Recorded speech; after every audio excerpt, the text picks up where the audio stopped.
Hello भाई लोग, तो हम स्वागत करत हनी अपन यूट्यूब चैनल प्रजापति स्टूडियो में। तो आप लोग देखत हन जा हमारे यूट्यूब चैनल का प्रजापति स्टूडियो के। तो अभी तक हमारे चैनल पर पहले बार आइल बनी जा तो इस चैनल को सब्सक्राइब कर लीजिए।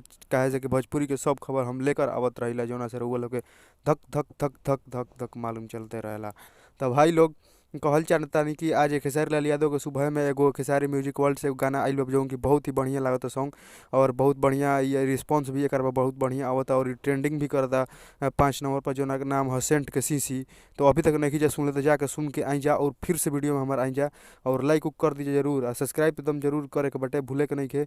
भाई लोग एगो कुत्तावा साला इहो गा देले बटे, इहे वाला गाना अनमन, जौन कहेला अपना पवन सिंह के भाई कहेला सरऊ सब जना बरोबरी खेसारिये लाल से ही आदमी सुधार लोग से करे के बटे। चोरा चोरा के गाना गाओ तार लोग खुद चोर बोलतार लोग इनका के सब जना खत्म सरवाई बाड़न सो एकनी के सब खेसारी लाल से जरन बा एकनी के।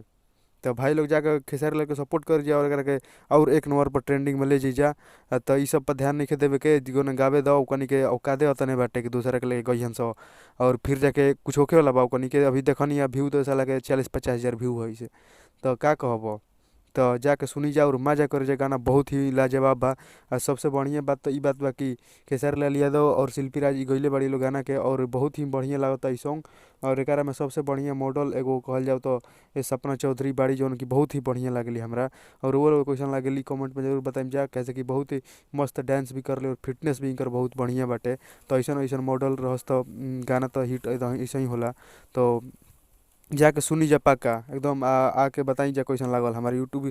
कमेंट नहीं कीजिए करत, खाली देखो तनी जा वीडियो ना सब्सक्राइबे करो तनी जा यार, सब्सक्राइब कम से कम कर लीजिए, मेहनत लगेला बनावे में भाई, समझ ही जा। बात करे वो लोग समझबे ना कर ले जा। चली जा अब अतने के इंड करत तनी वीडियो के, और जाके सुनी जा जरूर पक्का। धन्यवाद।